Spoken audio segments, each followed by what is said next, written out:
from Significant. This is Crack It in an Hour. Hello, everybody, and welcome to another episode of Crack It in an Hour. I'm Simon. I'm Jessie. I'm Roman. And for those of you who know, they know, what know, it is one problem once a week, 1 hour to crack it. One of us knows the problem. The other two have no idea. So, Roman, you ready to start it? The clock Yeah, is on. All right. And Jessie, you're hosting. I am. You got the problem. Yes, but now all I can think about is the game Uno. Uno. Yeah. Great game. You don't, like, I think there should be like a you don't know Jack / Uno collab. Like, you don't know Uno. That's basically what you said. That's what made me think of it. Is that it? Is that the end of the episode? Of the day. That's it. I hope it is. Let's end on a high. Okay, then yeah, that's perfect. I feel like this particular topic, I feel like is a long time coming. I'm not sure. Maybe it just feels like something that we've talked about before. And so I thought, well, why not put it on the pod for other people to talk Let's about? do it. It's Thanksgiving week. It's Thanksgiving week. Yeah. Exactly. So We're why giving not? it away because this may be released like weeks from now. Oh, yeah. We're like, wow, there's that much delay. Okay, but food is on the mind. Oh, yeah. So I want to talk about the broken economics of fast food. Go We're going on. deep. We're going deep. Let's fucking go. Yeah, I threw economics into the title, All right. because business. Yeah. And I cursed in the first sentence. yeah. Let's go. Okay, no, I specifically want to talk about value and value menus and the value playbook. Why are you so disappointed? I'm not. I love QSR. Value's gotten weird. It's gotten really weird. Like the $5 meal is basically dead. The dollar menus have pretty much vanished. I think a lot of QSR chains have struggled to define value amid inflation. Yeah. And frankly, customers just like don't even trust it anymore. So I think what I really want to talk about is how does QSR redefine value in 2026 and beyond without becoming like a luxury product. Right. There's some pretty crazy stats around. I mean, I think you guys know sort of the business of QSR right now, but it's really struggling. The market overall is growing, but interestingly, prices have risen nearly 24% in the last 5 years. At fast food chains. The last four? Five Sorry. since 2020. Yeah. Okay. This blew my mind actually. Nearly 80% of Americans now see fast food as a luxury. Jeez. That's really 80%? Almost 80%. It's 78%, but nearly 80 sounds better, you know? Yeah. But really, like they see it as a luxury. This was supposed to be fast, easy, like it's called fast food. Like Totally. it's crazy. Yeah. Luxury. Yeah. And with almost 60% of Gen Z consider QSR a luxury item.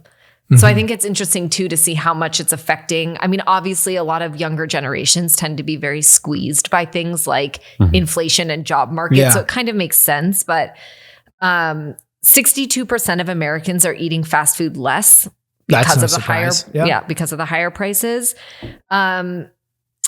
And the spending gap has widened, obviously. I think what's really interesting is I didn't pull all of these stats, but I was reading about the different QSR chains and how almost anywhere from 40 to 60% of their audience is made up of households that earn or people that earn under $100,000 a year. And like, that's the consumer that they're losing aggressively. Right.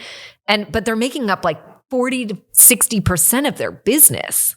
Yeah. Like it's crazy. It's crazy. So the bottom's fallen out. Yeah, totally. And I think like value to me has always been such an interesting concept that has lost the plot over time. And we could have a debate about whether value is even the right play, because I think we see a lot of QSR brands throwing value menus out there as a way to basically get short-term gains in favor of building long-term loyalty, but it's not working. Do you have any stats around who's doing value best or whose value seems to be working better than others? Yeah, so I think no surprise, right? Like Chick-fil-A and Raising Cane's are still doing pretty well. Interestingly, Chick-fil-A doesn't necessarily have a value menu. I was going to say they've always been sort of more of a quality play in QSR, to me at least. And I think it raises the interesting question of what is the definition of value? Yeah. And I think in QSR for the last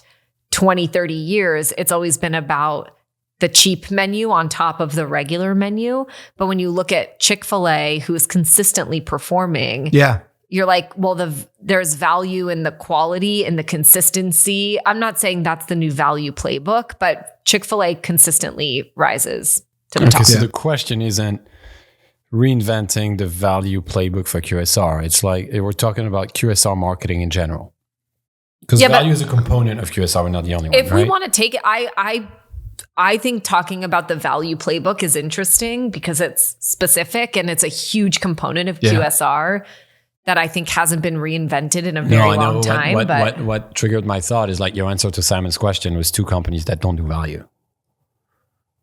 Yeah, I mean, I don't have. Yeah, I think both of those. If you look at the companies that are the fast food companies that are performing well, neither of them do. I think there's something you can learn from that. I don't think it means that value is not the playbook.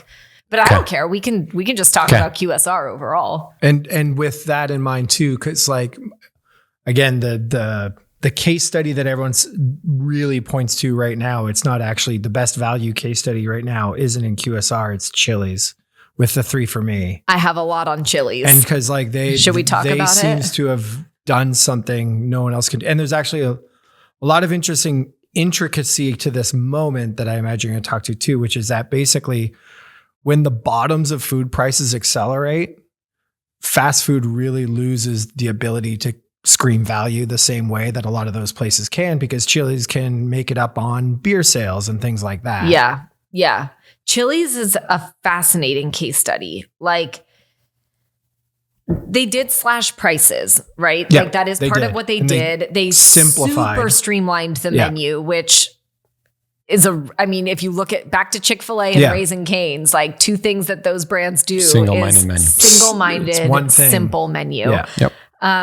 But they also invested in the experience and they invested in going viral. Yeah. So it was like 1, 2, 3, 4 slash prices, streamline menu, invest in the experience and go viral. And I think what's happening is as QSR prices rose, instead of Chili's coming all the way down to meet them, they sort of created a better value for the experience 100%. And said, just for a few dollars more, you can sit down with your family. Exactly. Sit down, have table service, have a fun social atmosphere.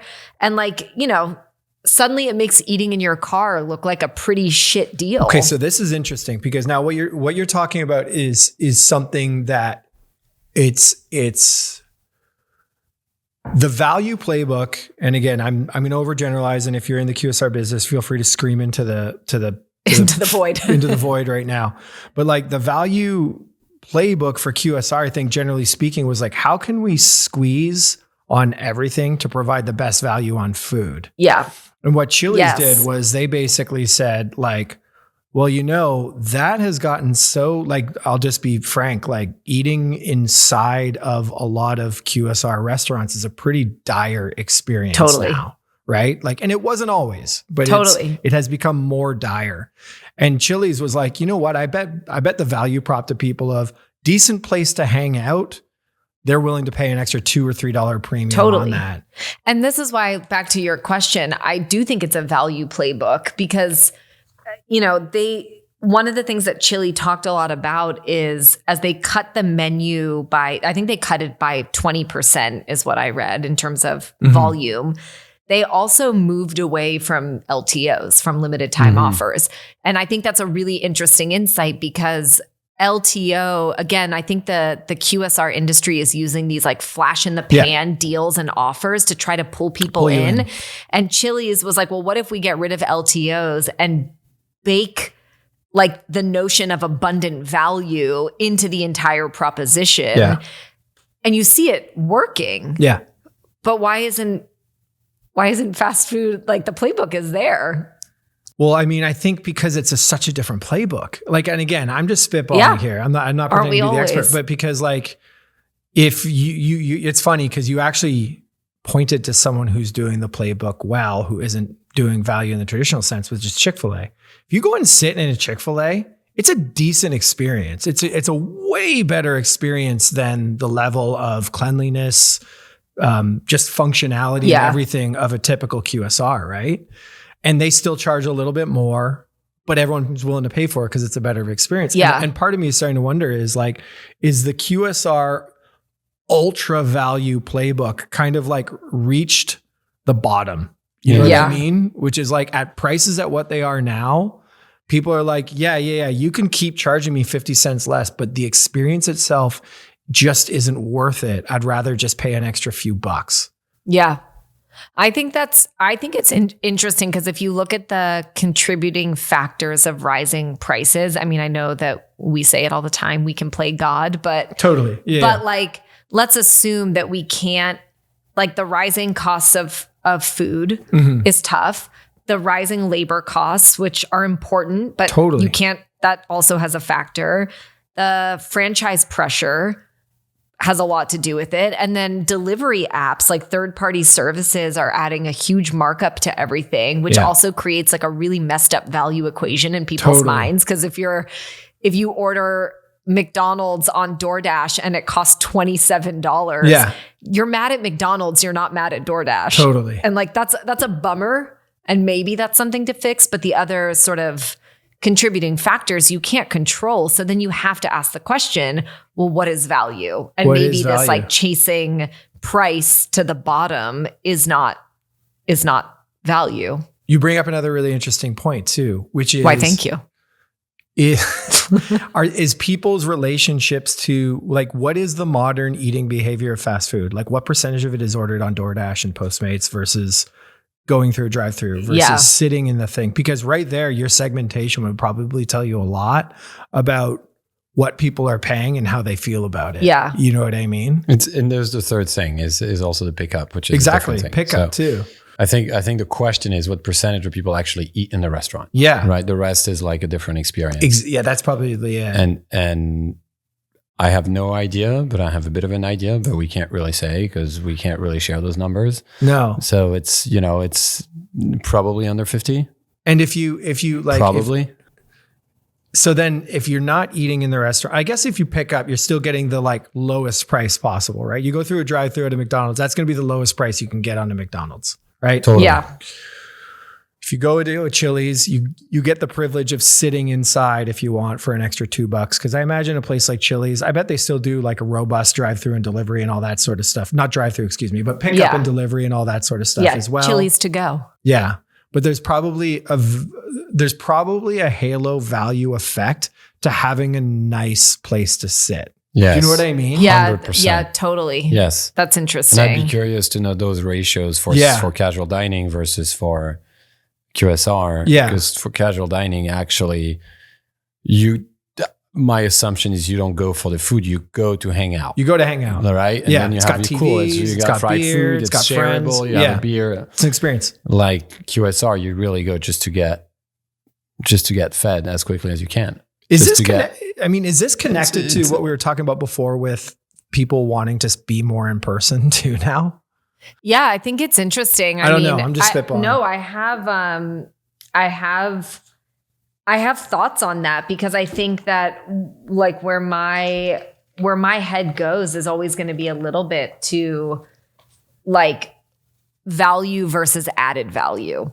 Yeah. And I think if there's no more ability to chase the number all the way to the bottom, then how do you reframe value as added value? And I think it's interesting if like, I mean, you know, of course, the concept of like Gen Z is not going to bars anymore. They're not drinking anymore. So where are they going? Yeah, are they hanging out at like basically what's the new third place? What's the new third place? Comes up when you think about this conversation. It came up in my research. And I'm like, I don't know. I don't know if I buy it, but also like it's kind of a good question. You know, like could QSR fill that gap and in a sense create value? Right. To your whole point about, I'm willing to pay more because the experience. I mean, this might just fundamentally be a conversation about architecture and design. Like, we just have to solve that. There's a huge challenge that you pointed a couple of times already. It's price. Yeah. Like QSR cannot offer the prices they used to be able to because of the rise of everything you said. Product, labor, real estate, rent, all of it. And therefore they're getting squeezed closer and closer to CDR. And now you just literally spend a couple dollars more and you have an actual dining experience as opposed to a fast food experience. That's where they're stuck. Because CDR, to your point, Chili's lower their cost. Yeah. They get closer to QSR costs. Yeah. The experience is 2x, 3x, Way 4x better. Yeah. Right? Because it's an actual restaurant that you can sit in and have. And so that's where they're like, what do we do now? In an impasse, un cul-de-sac, comme on dit chez moi. Yeah. Excuse me? So the price thing is a massive factor. Yeah. Like they won't be driving prices further down. They just can't. They can't. If they want to protect margins. Yeah. So yeah, but I think this is where, I mean, even as a curious marketer who observes from the outside, I'm like, then why do we just keep throwing the value spaghetti at the wall and like trying, because you still see it. You see them and I'm sure you guys have heard the term shrinkflation. Yep. Yeah, totally. And it's like, you're like, okay, wait, I'm getting this thing for $5, but it's actually less chicken nuggets than I would. Like, none of it makes sense. But like, there's still, I feel like all the QSR restaurants are scrambling, trying to like combo deal existing parts of the menu, calling it value. And I'm like, I think if you want to win, you're going to have to take a big old step back and rethink what value even means. Yes. That's why I wanted to solve. But it's not value. What they're doing is not a bad strategy. The execution's bad. They have to stay from a perception standpoint more affordable, more accessible than CDR. Otherwise, they have to reinvent the whole thing. They have to turn into CDR otherwise. Yeah. Because the prices are getting too close. Keep going. That's my point. Is like if you don't want to reinvent your entire experience and become casual dining, which is like forget it. Yeah. You have to keep fighting on affordability one way or another. I'm not saying the way they're doing it is the best way to do it, but it's in people's mind, you have different tiers of restaurants, right? You have fast food, then you have casual dining, then you have probably something else, then you have normal restaurants. I mean, regular independent restaurants. The price is the thing that makes that creates perception, price and experience. So would you say that? I'm sorry. Go ahead. Would you say fast food's fundamental thesis since its inception has been value? Has been price, because I don't know what value means in our conversation. I think price is an essential component of it. Yeah.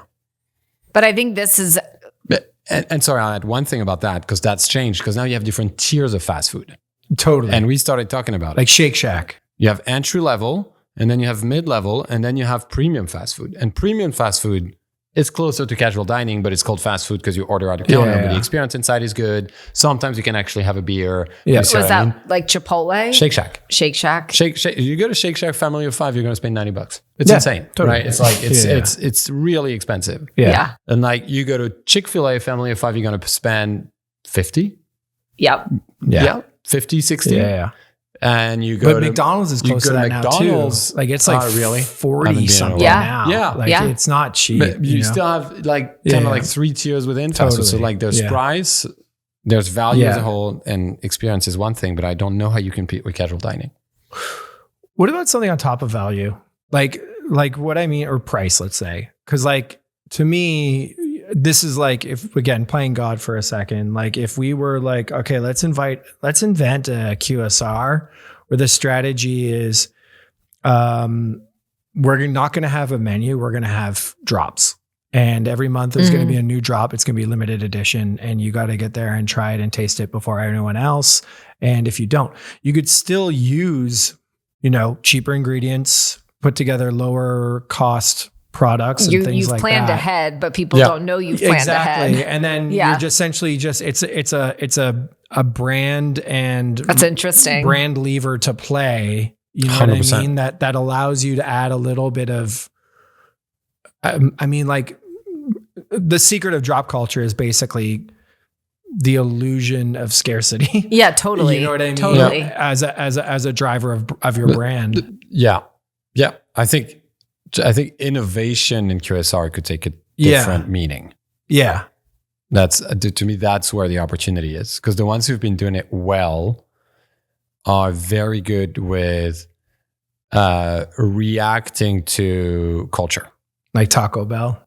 Yeah, at Taco Bell at some point. Yeah. Or like really They've good. done it well. Yeah, McDonald's did a few things. McDonald's like you invented kind of like that celebrity meal playbook like years ago with Travis Scott. I think they probably were the first ones. Yeah. But and this is not even a reaction. This is like properly planned. But there has to be a model to have like a simple food item that doesn't take too much reinvention, that is associated somehow with something that's happening in culture. Right. That combined with drop, what you said. Yeah, but I think, Simon, where you're going is slightly more, I mean, I agree innovation is an opportunity, but I think it's the positioning of it all that's even more important than the innovation. And I think what you're talking about, Simon, is really interesting to me, because in my head, part of, if you have to take price out of the equation, which we do, then you have to stop thinking about the value consumer as your cheap audience. Yes. And I think what you're talking about, which is interesting to me, is value being treated like a membership or a perk. Right. Versus being like a punishment or like some sort of like, it's the part you can afford. And so if you turned the value consumer into your most valuable consumer, and I did not mean for that to be such alliteration, but I like it. But I'm going to write it down. But it's interesting if you think about, you could use drop culture, yes, but like the value menu is actually the secret menu. Yeah. And now all of a sudden it's like cool, and the price point is not the most important part of the value menu. And I feel like that's maybe, I don't know if I'm misinterpreting, but I feel like that's what you're talking about. Essentially, it's exactly what you framed, which is like, I'm trying to find if value can't be derived purely from price, how do you create value? Right? Yeah. That's essentially it. And so part of the way of doing that is by giving people something on top of that doesn't necessarily cost you hard costs. So whether that be the way that you introduce the food itself, you're going to do it through drops, whether it's a membership. When you were saying membership, my mind went to like, oh, that's interesting. Cause then I start going to gym culture, right? Which is like, okay, if you sign up for the $10 a month, fast food club, Simon's Fast Food Club, you get one free burger a month or whatever, plus one free fries a month, plus one free drink a month. See if they come or not. Yeah, but that's going to be what kind of floats costs to be lower at other times or things like that. Totally. You know what I mean? Like what I start to do are like, what are the ways you can add value without knowing prices are unfortunately against you at that moment? Totally. And go ahead. And another one's quality. That raises price. It allows you to raise prices. Yeah. Like what McDonald's did in France in the 90s or early 2000s. Honestly, it was masterful. It was like, there was a dude who was a political activist it was the beginning of the explosion of like American culture in Europe. And McDonald's was obviously a key player in there. Yeah. That there was a political activist who was all about consume local. He was a farmer. He was on every like television. And what they did was they went like head to head, not publicly, but head to head with that guy, saying they're actually a quality product. They switched their branding to green. They sourced everything locally. Their menu was actual better quality than other McDonald's markets. Right. And they raised the prices. Right. And it worked. And they killed it. And they were the second market after the US very quickly after that. Wow. Yeah. That's interesting. Yeah. And it's a big part of French culture now is McDonald's. You go to McDonald's in France and you have like the raclette burger in January, and then you have the whatever like local delicacies thing. Yeah. And people want to. There are versions of LTOs, right? Is it a better experience there? Yeah. I gotta say, like even in Canada, like spoiler, like it's better in Canada. Yeah. I think one of the things, Simon, that you often ask on episodes, or I don't know, maybe both of you say it actually, is what can we learn or borrow from other parts of other industries, other categories, other parts of culture. It's usually you. I'm so sorry, Jesse, but I appreciate it. I'm going to give it to Simon. Yeah. Okay, give it to Simon. I mean, a client just told us I could be your dad, so yeah, it's Simon's day. If you're listening, just well, we already talked about gym memberships. Okay, yes, and the thing that made me think of was like all of the industries that have made cheap savvy. Yeah. Like, because I think that's an interesting way to think about it. And I actually, I mean, my head goes right to thrifting, which isn't really an industry, but it is sort of a big shift in how generationally we think about consuming. And it's like going to Goodwill used to be like, it's all you could afford. Yeah. Now it's the hunt, it's the find, it's your savvy. And I think that there's a little bit of that exists in QSR right now, but it's not being leveraged. But think about people like the one in my head is when someone's like, okay, biggest hack is if you go to Chipotle and get a bowl and do double meat, but then ask for a tortilla on the side, you've basically got 2 meals. Things like that. Like that's value. You just found a way with like maybe a $5 upcharge. You found a way to get 2 entire meals out of your Chipotle order. Yeah. And I think that secret menus we've seen from brands like In-N-Out. But that's not the same thing to me as leveraging like the menu hack as an actual savvy value menu. And it goes in line with what you were saying of like, suddenly that customer now is your savvy, they know clever more. customer. It's the if you know customer. And normally that's why my original reaction, Roman, to like drop culture and collab culture is a little bit like, yes, but that's always been pointed not at the value customer, in my opinion. And how do you give love to like this savvy mindset? I feel like could be a really interesting way to shift value. Yep. Have you ever done any savvy stuff at a fast food? Fast food. Even in your like student years or anything like that? Oh yeah. That's a good question. Like back in the I don't even know what it means. Give me an example. Like I said, like getting a Chipotle bowl with extra meat and a tortilla on the side so that you can make 2 meals out of it. I had a friend. Oh. Go on. Oh, okay. He was just a genius at like he was just really good on his feet.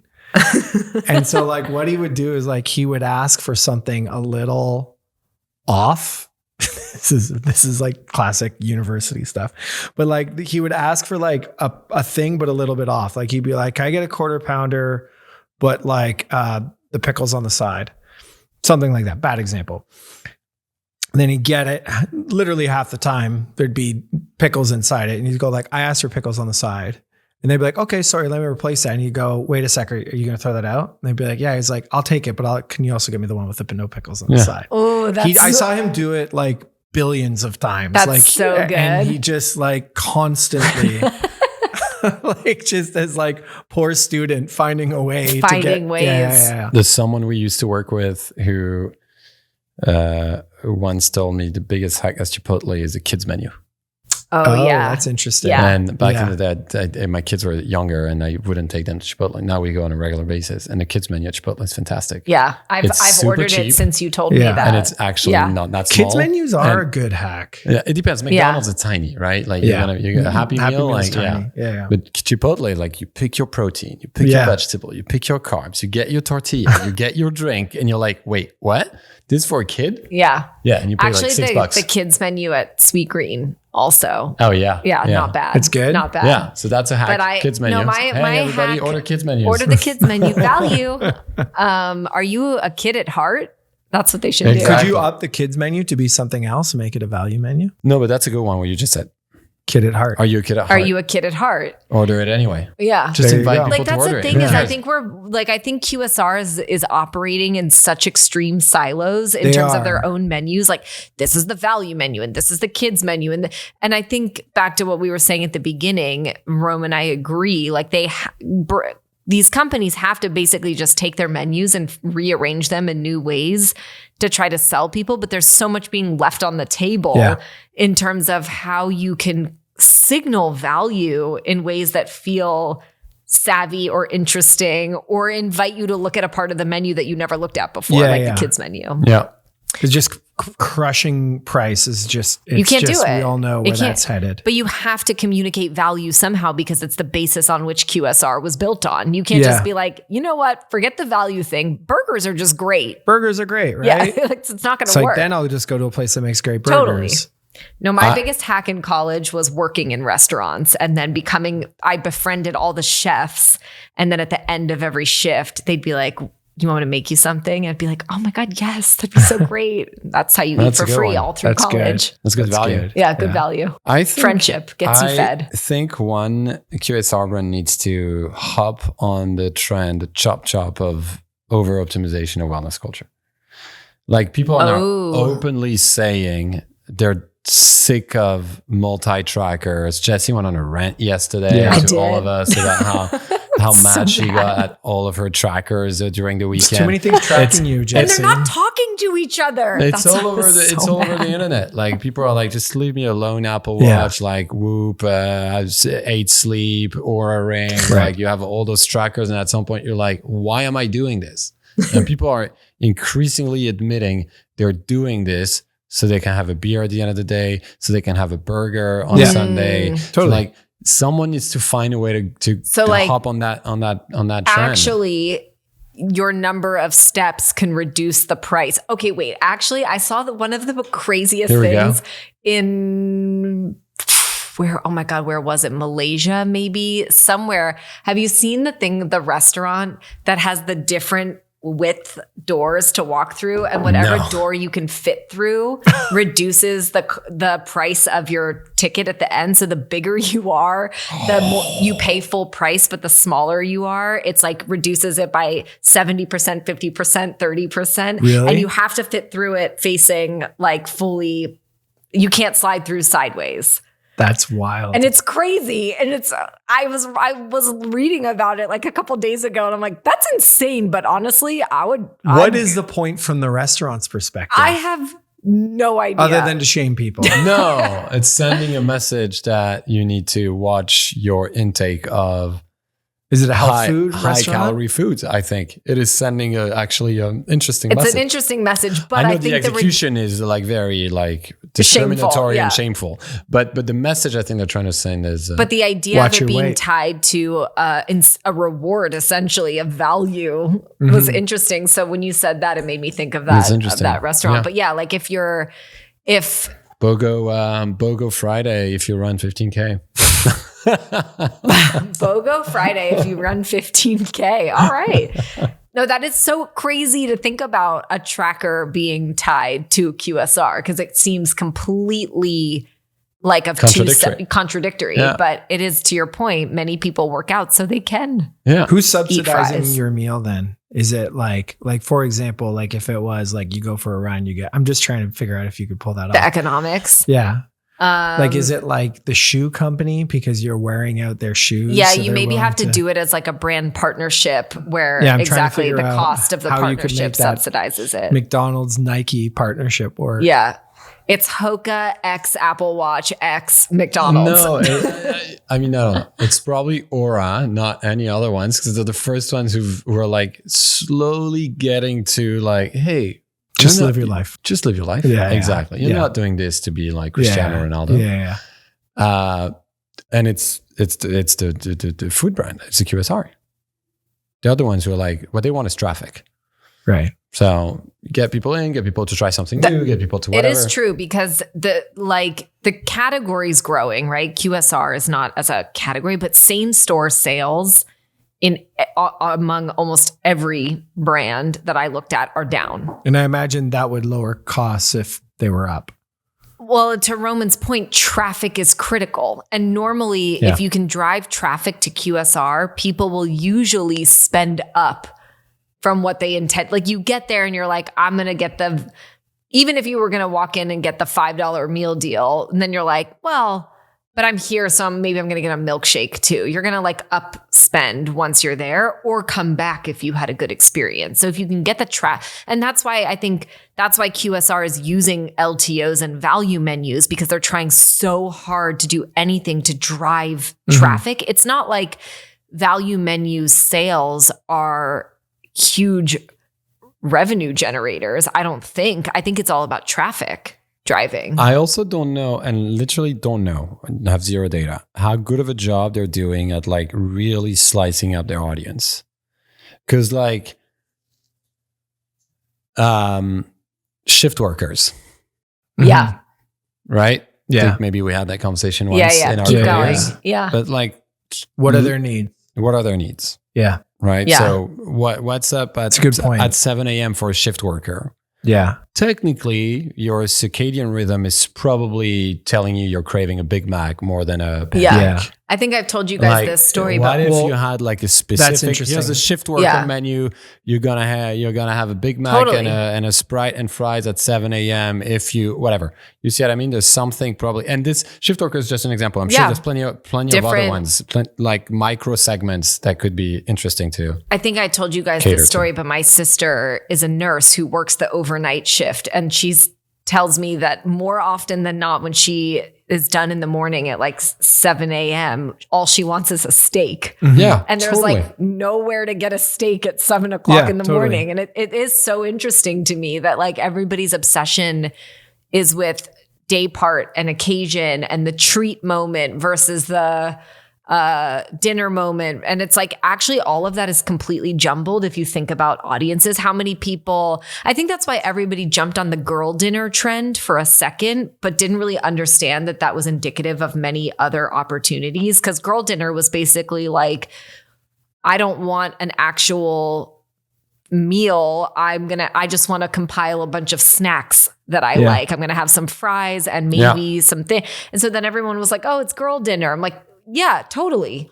That plus think about all these other segments that are replacing dinner with just having dessert, or a shift worker who wants to eat dinner at 8 o'clock in the morning, they just sort of looked at girl dinner like a internet trend to hop on and hop off of. And it's what pisses me off about trends. It's like, there's always a bigger reason behind it, a bigger opportunity than the trend itself. And people missed it entirely. So are we like, I mean, I think what I like about kind of the way we're talking about things is it sounds like we're almost reframing value as the easiest way to fulfill a need. Yeah. Right. That's smart. So now value becomes most for like least and becomes bestest, easiest for thing I want. Yeah. Right. And I think that starts to get really interesting, because then to your point, you can get into things like subcultures, sub needs, things like that. Like shift workers is a great example, right? Yeah. People on the road, people who are just always on the road. That's another example, right? Yeah. Oh yeah. Like, because they need something for being specifically on the road. Yeah. You know what I mean? Yeah. And then teenagers and younger people, they want probably easiest way to play with meme culture, all that sort of stuff. If you wanted to go there, for example, you know what I mean? What are the lowest hanging fruits for that sort of thing? That gets really interesting, because I think you could start to build a QSR strategy around that. I love that.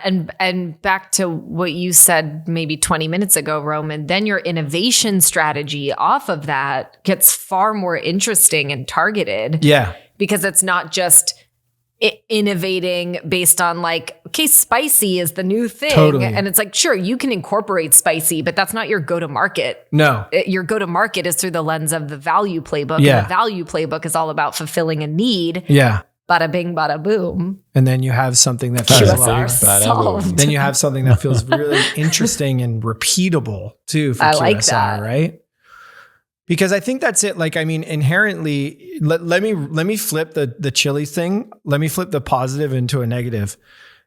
To make it worth your while, you need to probably come in and eat inside of Chili's, right? That's probably what makes that 3 for me, or whatever value that you choose to get at Chili's, is it's tied to the experience. So instead of saying, okay, let's try to compete on experience, you go, how do we just surround it with, get out there. You don't need this experience because you're already doing something else. You already have a place to be. Your body doesn't even want to sit. Like in the case of shift workers, you're probably just like, I need to eat and crash. You know what I mean? So you're going to play in all of those corners where that's actually a bad thing. See, I think this is really interesting because fast food, right? The whole idea was speed and convenience. Yeah. But I feel like those things, just like value, sort of lost the plot on what the intent of convenience and speed was. Exactly. And so then it just became about convenience an attribute. To what? Exactly. Or it was an attribute that now you could never live up to because it was always like, oh, that wasn't fast. That wasn't fast. And so I think that's not the point. That was never the whole point of being a place that you could drive in and drive out of was exactly what you're talking about. It was like, because you've got somewhere to be. But I think if you message that to a mass audience, which is what most of these brands have been doing, it means nothing. Yeah. But if you're talking to a shift worker, it means something. Yeah. And I feel like that's another thing I want to talk about. I mean, you sort of went there with the different audiences, and I know the economics on this are like, get a grip on reality, Jesse. But I don't know that the only way to win is to be mass for fast food. Totally. The economics I understand, but think about like the Whataburgers, the In-N-Outs. I mean, Raising Cane's until recently was pretty localized, and winning with heartland consumer, winning with specific audiences, owning for Whataburger, owning like Texas as an identity. And it allows them, I think, to be more specific in the value they create versus like, again, if you're just like, so you can get back to your busy life, mass person, like that doesn't land the same as speaking also to. Because they're not actually delivering on that anymore. Well, and then speed is. Like, did you ever notice? I'm sure you did. Everything you're saying, speed and convenience. Drive-through was created for speed and convenience. There's nothing. If you pick all the experiences of QSR, there's nothing slower and less convenient than drive-through. Well, now they make you like park if it's not ready yet and stuff like that. And like, except Chick-fil-A is running. Chick-fil-A is great. Yeah, but if you go to Chick-fil-A or In-N-Out, it's still faster to park and get it and leave than just wait in the thing and go all around the little manege and wait in your car. Because Chick-fil-A, they have the numbers. Right. So they put you here, they bring it to your door. You're like, wait, what? Yeah. Fantastic. Oh. Yeah. And I don't think I've done like, when you go In and Out on a road trip, it's crazy. Every single In and Out is packed. Yeah, I know. It's so popular. Sorry, rent for a second. Did you see Other Rent? Did you Other Rent that has nothing to do with solving the value problem? Did you see some of the 6-7 craziness at In and Out? My favorite thing. Yeah. People waiting for order 67. If I were In and Out, I would have done a day where every single order is order 67. Right. Oh my God, the chaos. But that's amazing. All of it. That is amazing. Pick 3 high traffic restaurants next to a college, next to a high school, blah, blah, blah. Every single order today is going to be order 67. That's bring your so friends, good. Bring your cameras. Here we go. Yeah. How much social content you got to get from that? That would have been crazy. The poor workers trying to make sense of it. But I absolutely love that. Well, let's go back to your regional thing because that's interesting. Because if we said we're going to reframe value as easiest way to fulfill a need, I think you could make the argument that it's easier to fulfill a need of a market you understand a little bit more clearly and have a closer connection to. Preach. Right? Now, with that said, it's like tough for me to go all the way to say like a national chain can't pull that off. I agree. You know what I mean? I agree. I just think when you were talking about value as need fulfillment, it just made me think about, because like you were talking about specifically shift workers, for example, because like you've got somewhere to go. You got somewhere to go? It's probably bed. I would argue the like, hey, busy parent, like that's been a fast food message for a while, but it's the difference between a generic audience message of like, we're fast and you can keep going with your busy life and like take the kids to soccer or whatever it is, versus the specificity of, I'm not saying that has to be local versus national, but I do think that there's an audience strategy that could make it far more interesting and relevant. Yeah, totally. I think what you're talking about with parents is a great example too, of like, if you talk to most QSRs, I bet you they'd be like, no. Like we are targeted towards families, but it's like, do you know the idiosyncrasies of like parental behavior? Do you know if the average commute is this long, what they want to do do they want to snack on their commute? Do they want to drink on their commute? If they spend 2 hours every weekend driving their kids to practices and things like that, is that an opportunity you're considering leveraging? Yeah. You know what I mean? Like all of those sort of things start to become sort of interesting conversations. Yeah. If you are resolved to the fact that you can't just drop prices 20 cents more every time. And like win. Or just smush things together in a way and call it a meal deal. Yeah. But like I'll be honest with you. I imagine part of the reason a lot of, again, QSR people, feel free to like slap me across the face. But like when you could have always said, let's just lower the price or let's compete on price. That's a great way to compete when it's working. Totally. You know what I mean? Like that is a very straightforward, easy to understand. Let's just outprice these guys and we'll win. How little can we pay on everything else? Yeah. Great. Let's squeeze. You know what I mean? Yeah.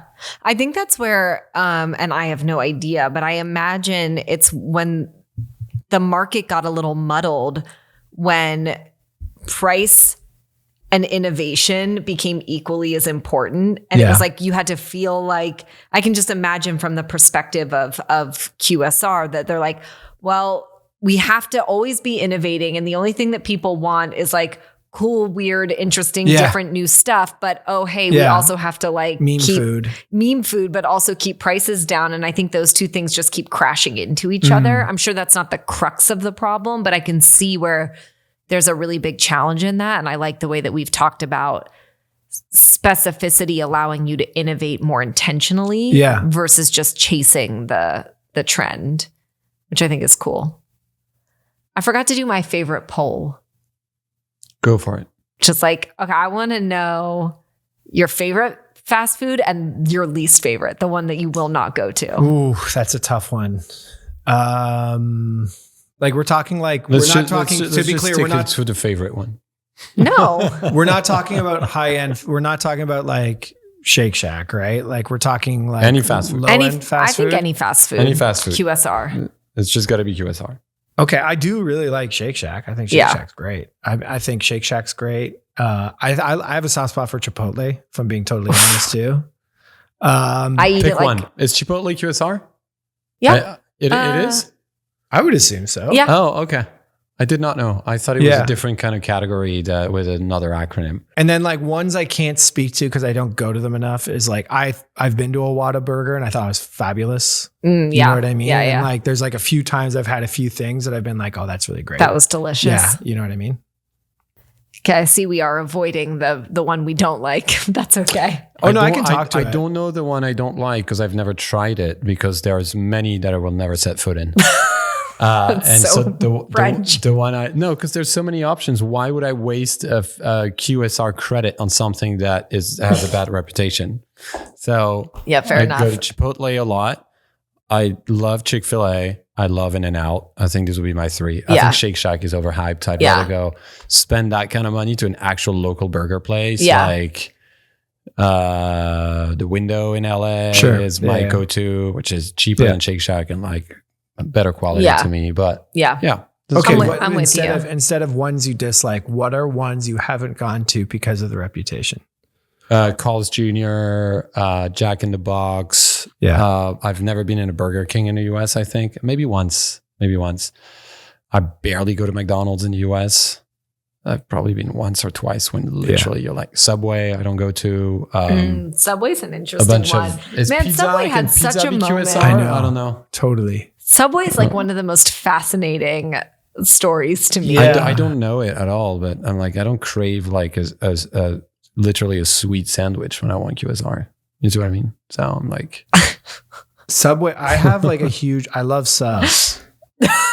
I think like it's a huge thing from the town I'm from. It's like a huge culture of it. I love subs. There's like documentaries about it. And let's go to Hamilton. Yeah, let's go to Hamilton and eat subs. But Subway, I remember when it showed up, it just couldn't take hold there. Yeah, because everyone was like, it's like get what I've heard about Australia and Starbucks. You know what I mean? Where it was it had such an established culture, and no knock on Starbucks, but it's just a different culture. Yeah. When Starbucks showed up in France, everybody was like, it will never work. And then it works. Oh, it always works. It always works. The way they run, I mean, the genius of Starbucks, honestly. Starbucks is genius. Is like, just like the way, like, my kids are already a part of Starbucks culture in a way only like McDonald's used to try to kind of be a part of a 6-year-old's life. This is really interesting because it's the same as in my household. Starbucks may be, correct me if I'm wrong, the only one who can really go like from a fandom standpoint, from like 4-year-old to like 77-year-old. Totally. Like, and beyond.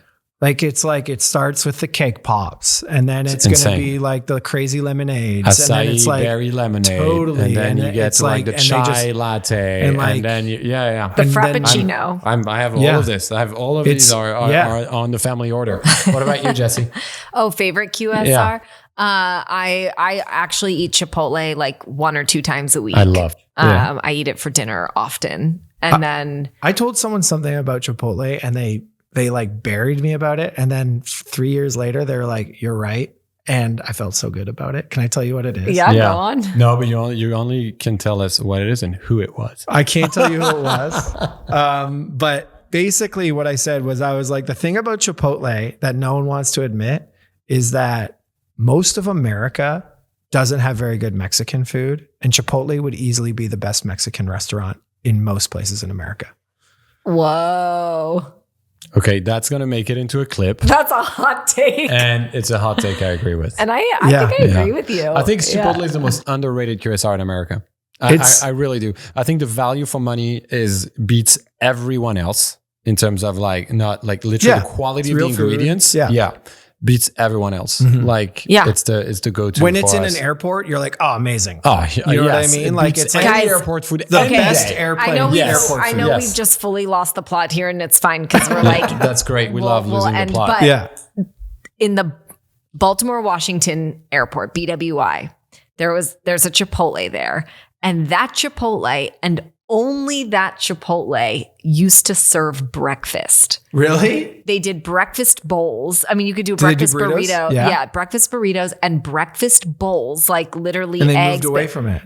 It was I think, because I looked it up once, I'm pretty sure it was the only location that ever did it, and they were testing it out, and it was the most amazing thing, and it's gone. Or and it was a franchisee that went rogue. Or a rogue franchisee. I never know how the airport system works. Eggs, but if it was up to that standard of freshness, would be tough. It was.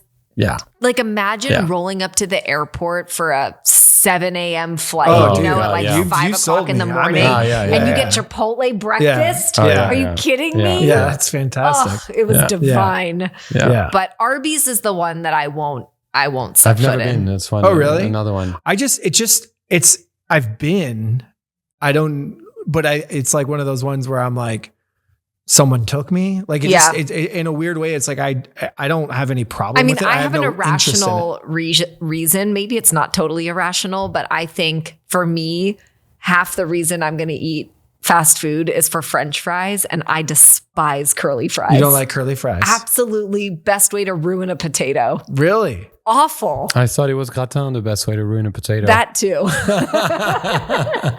Curly fries are the second best way to ruin a potato. Oh, and you know the name thing about Arby's, right? Go on. Well, it's RB, roast beef. Oh, I didn't know that. Mind blown. Okay. Mind explosion. Wow. Whoa, I'm going to ride that wave for the next 3 hours. There you go, guys. There you go. Yeah. Okay, anyway, that was fun. I'm hungry. I want French fries. Wait, we're not done here? I think we might be. We are? No? What other ideas do we have? Okay. How much time do we have left? We have 6 minutes left. 6 minutes left. We still need to crack value. I think the closest we've come is framing it as easiest way to fulfill a need. Yeah. That feels interesting because then you're speaking to convenience. I don't understand what that means. Well, to me, what it means is value is about two things, right? It's about price and time. That's what I think value comes down to. If something is, maybe that's price and convenience. Price and convenience. Yes. Yeah. Because to me, if you can get something quicker, there's value in that. If you get something cheaper, there's value in that. Yes. You know what I mean? So if I'm being reductive, those two things are kind of the things. And if you have a need over here that can be done either cheaper or quicker, that's value.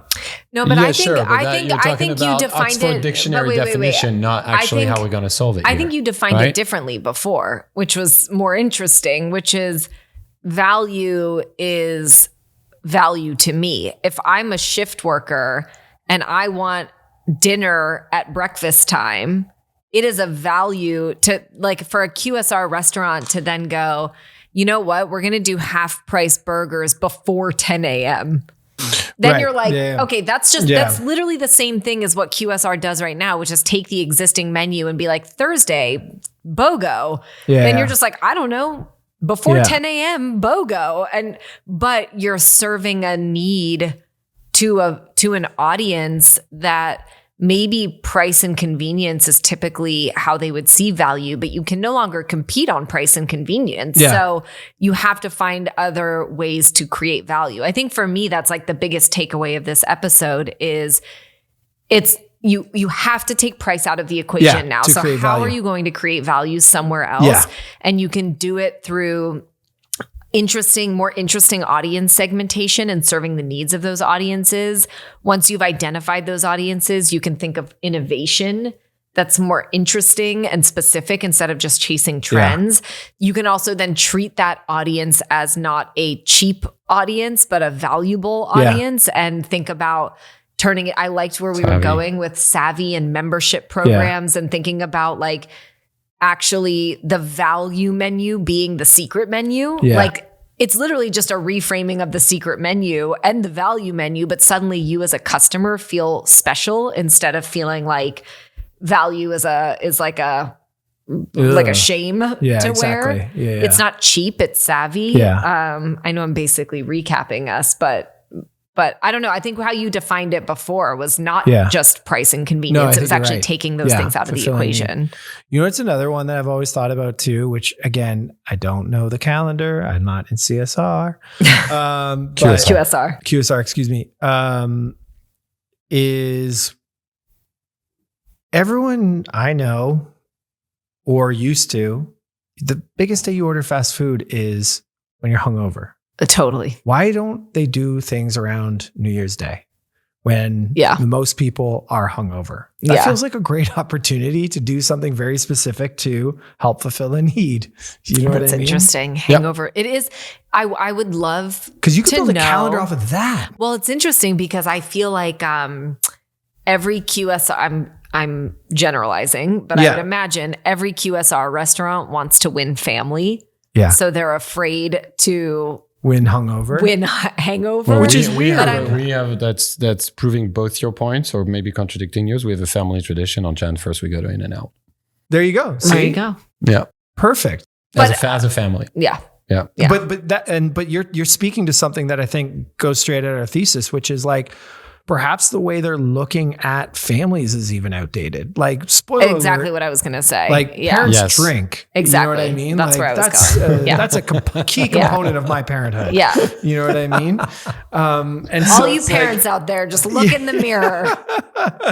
But it is like if you did January 1st, July 5th, the day after Labor Day. Day after Super Bowl. And you called it like the day after menu. Totally. And it was literally like the thing you want because that's all you want and you don't want to move. Totally. You know what I mean? And it's like perfect. The other time that I personally crave fast food is when I land back in LA after a really long flight. Yes. And I'm like, it's just something I usually don't go for it, but it's like, it's the one time that my body's like, you know what would be like really nice? It's just like some Chick-fil-A. And I'm like, don't do it. But when I'm on vacation, the vacation doesn't end until the day after I've slept in my own bed. Yeah. Do you know what I mean? Because like, it's like if you land and it's like 3 p.m. That's so interesting. And then it's still 6 p.m. I'm like, I'm ordering Thai. Like I don't want, you know what I mean? I'm not making something healthy right now. It makes me think of a good